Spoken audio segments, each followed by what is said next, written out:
अनजान रात। प्रस्तावना। दिल्ली शहर की बत्तियां जब रात के अंधेरे में डूबने लगती हैं, तब एक अजीब सी खामोशी छा जाती है। मगर इस रात कुछ अलग था। हवा में कुछ ऐसा था जो दिलों में डर और रोमांच दोनों ही जगा रहा था। वीर और सानिया, एक खुशहाल जोड़ा, अपनी नई जिंदगी की शुरुआत करने निकले थे, पर उन्हें नहीं पता था कि इस रात में उनका सामना एक ऐसे खतरनाक राज से होगा जिसे जानकर उनकी दुनिया बदल जाएगी। भाग 1, अनजाना सफर। वीर और सानिया की मुलाकात कॉलेज के दिनों में हुई थी। दोनों एक दूसरे के प्यार में डूब चुके थे और अब उन्होंने शादी कर ली थी। शादी के कुछ दिनों बाद दोनों ने हनीमून के लिए एक दूरदराज पहाड़ी क्षेत्र में जाने का फैसला किया। वीर ने एक पुरानी हवेली में रुकने की योजना बनाई थी, जो शहर से दूर थी और जहां उन्हें शांति और सुकून की उम्मीद थी। जब वे हवेली पहुंचे तो वह जगह बाहर से बहुत शानदार लग रही थी, लेकिन अंदर जाते ही वीर को एक अजीब सी ठंडक महसूस हुई।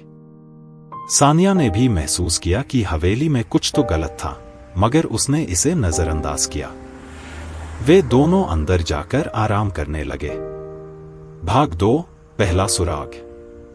रात होते ही हवेली की हवा और भारी हो गई। अचानक सानिया को एक पुराने कमरे से कुछ आवाजें सुनाई देने लगीं। वीर को जगाकर उसने उसे भी वह आवाजें सुनाई। वीर ने सोचा कि यह हवेली पुरानी है, इसलिए आवाजें आ रही होंगी।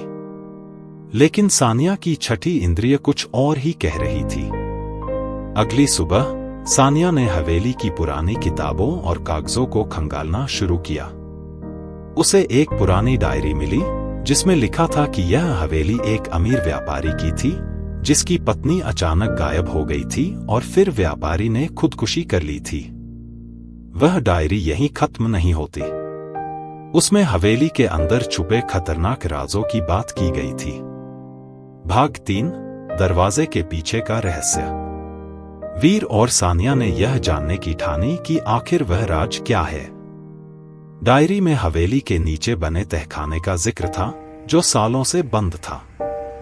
वीर ने वह दरवाजा खोलने की कोशिश की, लेकिन वह जंग खाए ताले से बंद था।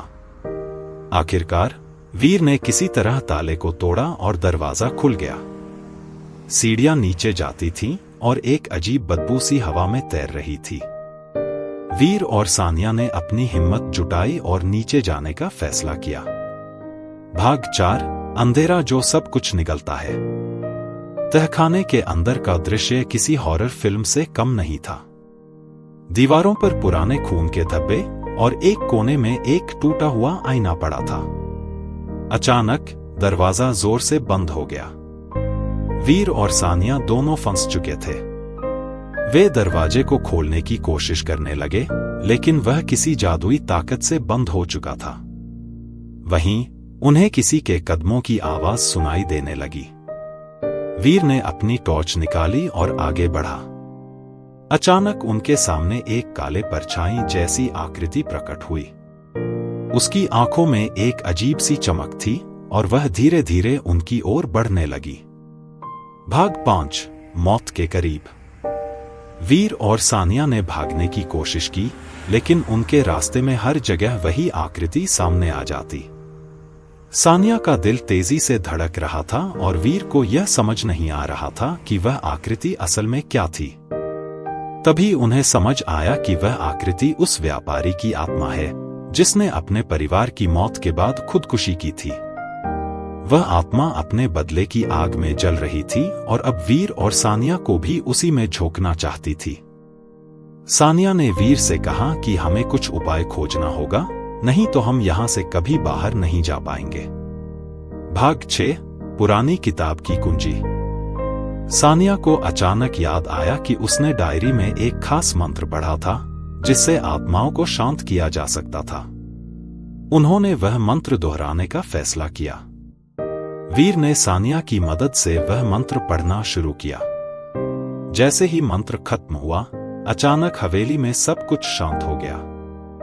वह काली परछाई धुएं में बदलकर गायब हो गई। दरवाजा अपने आप खुल गया और दोनों ने ऊपर की ओर भागते हुए जान बचाई। भाग 7 आखिरी खुलासा।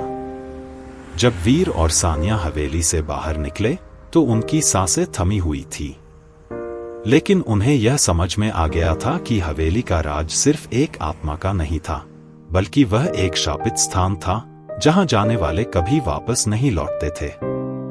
वीर और सानिया ने फैसला किया कि वे इस जगह को हमेशा के लिए छोड़ देंगे और इस घटना को अपने दिल में दफन कर देंगे। लेकिन क्या वे इस डरावनी रात की यादों से बच पाएंगे, या फिर वह आत्मा उनके पीछे पीछे आ चुकी थी? समाप्ति। रात खत्म हो चुकी थी, लेकिन वीर और सानिया के दिलों में जो डर बैठ चुका था वह कभी खत्म नहीं होगा। The end. टी